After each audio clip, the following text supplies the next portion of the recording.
Welcome back to the fields of Perthshire in bonnie Scotland and the mighty XP DEUS II. So for the moment, just me. Albert might well be out. We're on a different field. This is a field that's produced a few bits and pieces, but there is a huge amount of history right around where I am. There are Bronze Age burials called barrows, which are from about 4,000 to 4,500 years old. There's a kist burial, which is a stone-lined coffin, effectively, like a sarcophagus. And there's also some Iron Age burials from a couple of thousand years ago. But most important of all, there is a medieval fort, which dates from the end of the 11th century all the way through to the 1600s, probably around about 1640, 1650. And I've been desperate to get back on this field for a while. However, it has been spread with, well, what shall we call it? I think you know what. Animal waste. Thankfully it's had several months now to rot away, and I think the smell certainly isn't too bad, so fingers crossed that it's bearable. So I'm going to give it a bash, and with a bit of luck I'll see Albert in the next few hours. Let's see how we get on. I'm glad to report that there is no smell at all, which is nice, and it's actually been a pea field before, I think, and I hadn't realised that. But we've got our first digger 2 minutes in.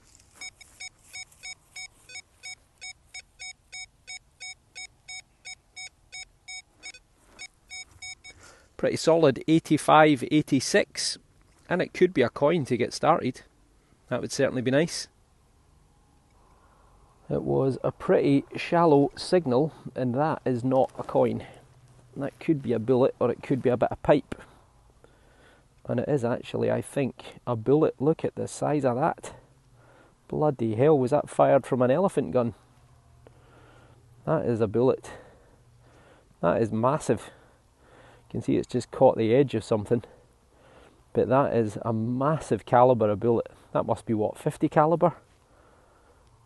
That is huge.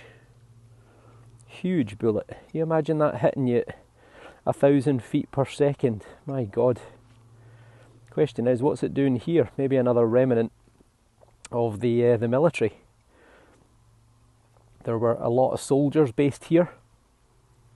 Polish soldiers during the Second World War, and they did a huge amount of training around the area that I'm in just now. I've seen photographs of them with their lovely Sherman tanks that they got, compliments of the United States. And the Polish they'd escaped from Poland after Hitler invaded in 1939, and they formed the Eastern Defences of Scotland. They were responsible for protecting the east coast of Scotland from invasion. And they later landed on the beaches of Normandy in 1944 and were renowned for their bravery fighting against the Nazis in France and all the way through Europe. Well, not a bad start. On to the next. And barely 1 minute later, we've got another digger.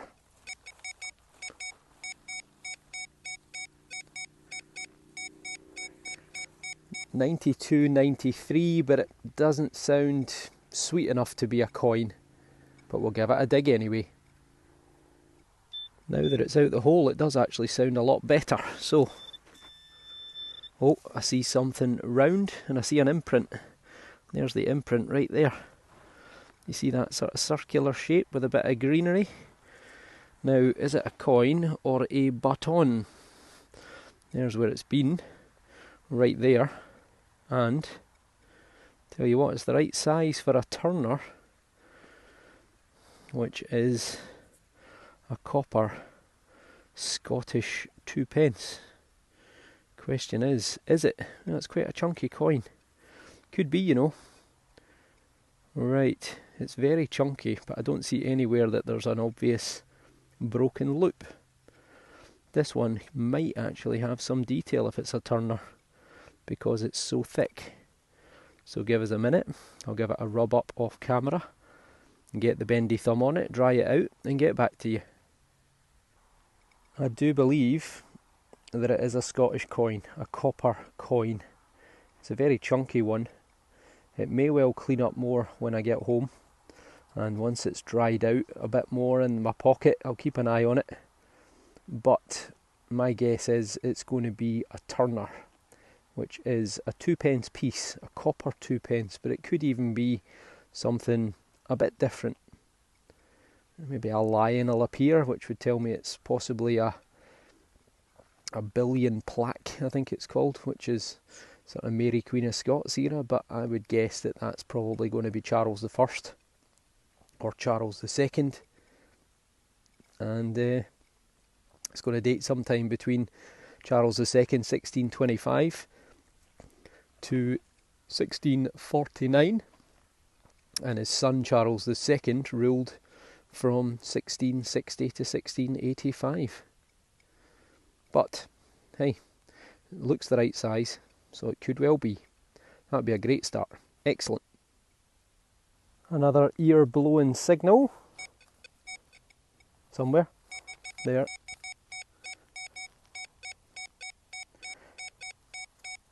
Pretty solid 91. Dare I say silver coin or aluminium? Aluminum. Well, that was a deep one. We're down about 11 inches, and I was really thinking there it started to change tone, and I thought it is going to be a big bit of iron. But on that last spadeful, something has come out that is circular. You see it right there? Hopefully you can see it. Now I can't see it. Oh, there it is. There. So that looks pretty coin-like to me. Very sandy soil here, and I think that's an older sort of coin as well, possibly Georgian. It's got that sort of look and shape to it. Okay, this is a great start. I haven't been in this field for years, and it's had a really deep plough, so it also helps the fact that it's flat as a pancake because it's had peas on it. So it's dead easy to skim the surface, albeit it's covered in you know what. Right, let's give it a wee rub up off camera and get back to you. I'm sure you've probably noticed I'm hands free, and probably people will be saying, how come you're not cleaning the coins with water and doing it on camera? Well, I only clean coins with water that look stable or potentially not of high value in terms of rarity or unusualness. But this is like the last coin. This is potentially something a little bit older. It's very, very toasted, and I don't know, I'm kind of in two minds. There's definitely something going on there on that side, possibly a head. On the other side it's pretty blank. But yeah, I'm wondering if this is, it's either going to be one of two things. It's either going to be a Bob E, which is a sixpence, a Scottish copper sixpence, which I found one fairly recently, just a week ago or so, with a thistle on it. So it could either be a Bob E, or it's a George the First, I would guess, because it's a bit of an irregular shape. It's also a bit lumpier on one side than on the other. George the First's coins were not particularly well struck, not particularly well made, so it's either going to be sometime in the 1670s into the 1685 or thereabouts if it's Charles II, or it is George the First, and that's going to put it sometime about 1714 to 1727, give or take. But again, maybe in my pocket with a bit of time it'll dry out a little more. We've got a little mid-tone.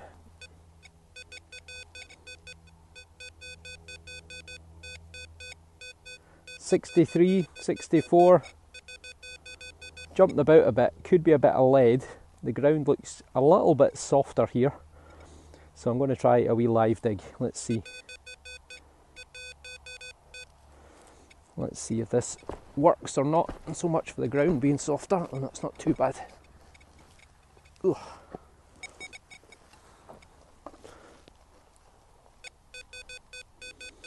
Still in there.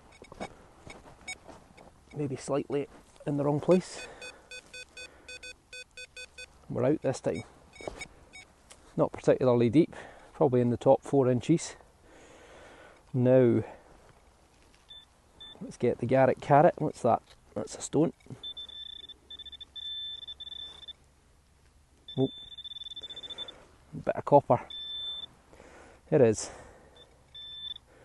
I think. Oh, maybe not. Ah, there it is there. Bit of lead.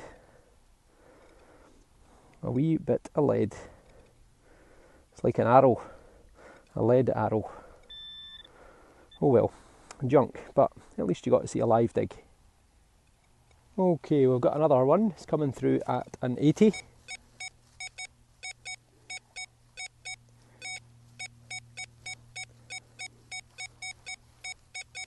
It's consistent, but it's a bit muddled. Let's try a different program.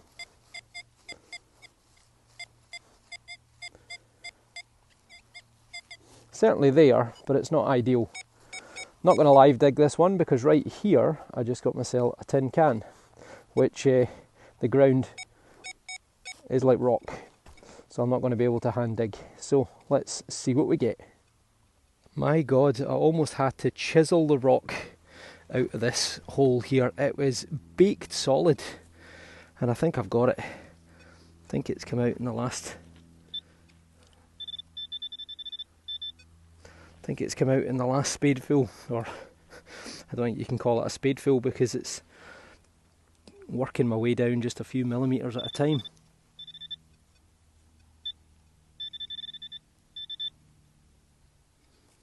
Oh, for goodness sake. Where is it?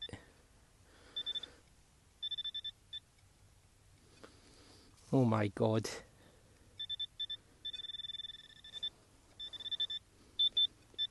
Right. That can't be it. It's a stone. That is a stone.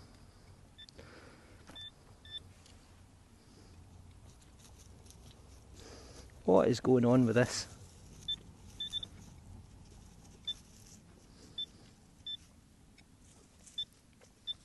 Right, I think there's something wrong with my pinpointer. I'm going to have to get back to you. My God, that took some finding. I'm beginning to lose my mind. That is it there. I don't understand how that was so difficult to track down. I think my battery might be getting low in my pinpointer. Either that or it's something not right with it. But we might actually have... Is it a coin? You know what, it could be a silver, it could be a hammered coin. It could be a hammered coin. Right. Definitely got the right colour to it, hasn't it? Let's get the magic bottle out and let's give her a scoosh down. Let's get you zoomed in for this.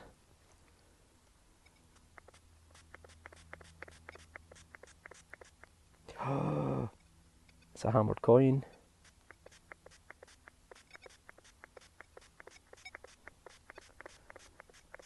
That is 100% a hammered coin. Can't quite make out what it says though, but there is definitely writing on it. The other side. Oh, you beauty. We have got a thistle. A thistle of Scotland. You beauty. Well, that gives some suggestion that those other two coins that I got possibly are also of the same era. I'm guessing this is going to be Charles I or Charles II. And that is, I don't know, a 10 pence, a 20 pence, a 50 pence. It looks like it's silver or silver plated, but that is a beautiful thistle with a crown above. Okay, let me give this a gentle dry off camera. You know, I almost gave up on this one as well because I just thought it's a bit of annoying tin foil. I think that might actually be a head there looking to the left hand side, which if it is, then that's going to be Charles the First, I think. Okay, let me give it a wee clean up and I'll get right back to you. I've temporarily turned off the XP DEUS II because there's just a huge amount of mineralisation just at this point in the field for reasons as of yet unknown, so it's chirping away constantly, which is probably why I struggled so much to find it. Either that or it's because I'm useless at using the pinpoint probe or the battery's going dead. But XP DEUS II has done it again. It's only went and found a beautiful little Scottish hammered coin. Now look at that, focus. Let's get into the light, there we go. Now you can just make out a bearded figure looking to the left hand side, and it starts with the letters C-A-R for Carolus, and Carolus is the Latin name for Charles, and this is Charles the First. Charles the First, so Carolus DG de Gratia, which is by the grace of God. And then it looks like up here we've got Mag, which is great, so Great Britain. Then we've got FR for France, Et Hibernia Rex, I think. So that would be Charles the First by the grace of God, King of Great Britain, France and Ireland. So Charles the First, 1625 to 1649. I've got an aeroplane doing loop-the-loops over the top of me right now. Maybe they know what I've found, they're celebrating for me. And it's a silver coin. It is, I'm not sure what it is, if I'm honest. I'm reckoning it's probably maybe a 10 pence or a 20 pence or a 25 pence or something along those lines, maybe even a 40 pence. So I'm going to have to let one of you let me know that. But we've got, I was expecting Nemo me impuni lacessit around this coin, but we've got a different one.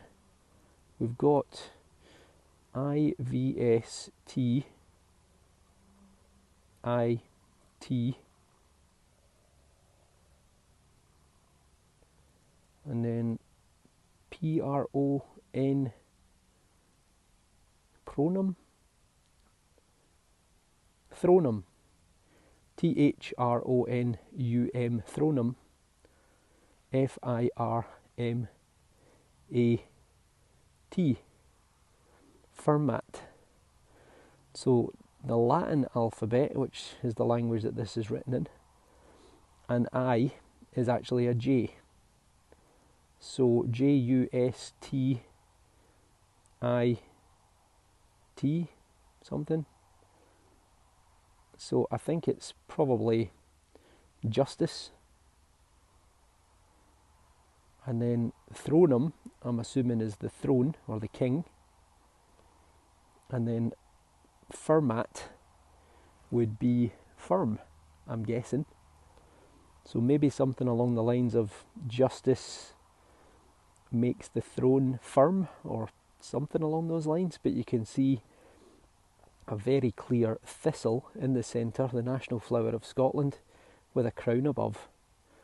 So this is Charles the First, sometime between 1625 and 1649, which is in the era, potentially, of those other two copper coins that I got were also probably Charles the First or Charles the Second. Fantastic. So Charles famously lost his head. He went to war with Parliament. He lost to Oliver Cromwell's new model army. And he was tried and executed in 1649.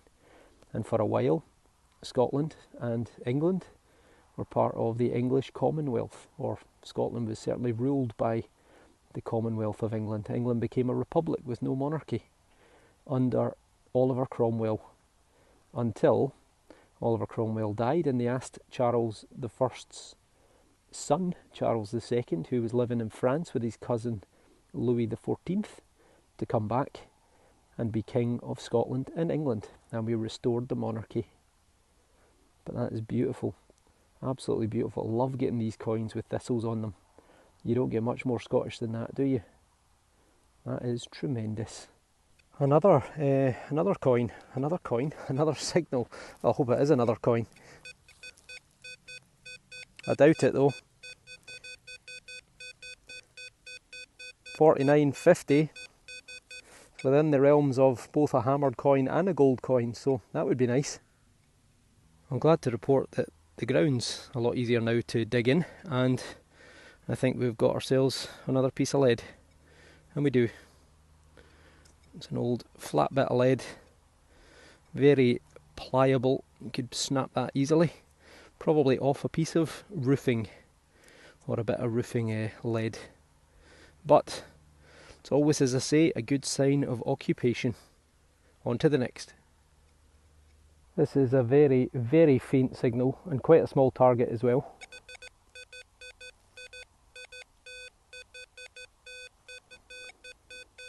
.45, 47. And you can see how small it is, so I'm going to say it's junk on the basis that then I'll pull out another hammered coin, but that would be nice. Only one way to find out. Again, the ground is like concrete. I'm back at the end where I got that hammered coin. It seems to be a lot drier down here than it is up there. Is that on the surface? Could be actually. It is. Damn. So, oops, point the camera, that might actually help. What have we got? We've got a thing. 2 bits of metal riveted together, and this bit here on the exterior. So I'm going to guess pocket knife, part of a pocket knife. That's the blade. That's the outer design part with a sort of tortoise shell sort of finish to it. And there would have been a mirror image on the other side riveted together to hold it all together, because that blade's actually ready to pop out. And that's what I think that is. I think that's part of a pocket knife. Date wise, I'm going to guess probably sometime 1850, 1900, give or take. You can see a bit of the sort of colour coming through. It's got this sort of zebra effect, or zebra, depending on how you pronounce it. But yeah, I think that's a pocket knife. One thing I've done with this new program for the XP DEUS II that I've plugged in and I'm running just now, which I've called the JMac Deep Penetrating DP. I have loaded another program immediately next to it, which is one of my other go-tos, and all I've done is change it to square tones. So when I get a signal,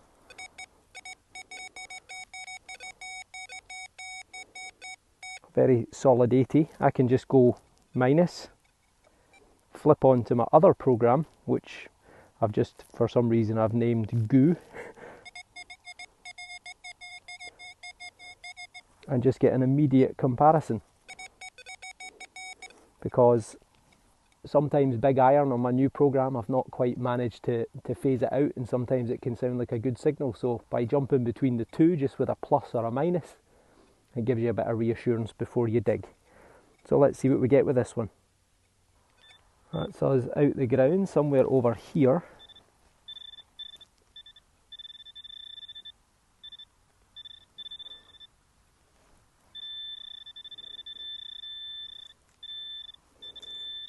Ah, is it a button or is it another coin? It's a button.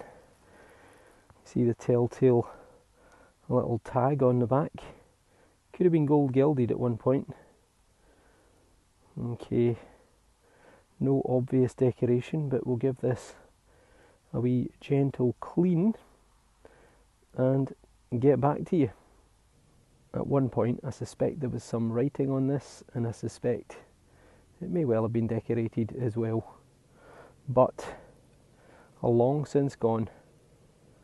Date wise, probably going to be 17 or 1800s, I'm guessing.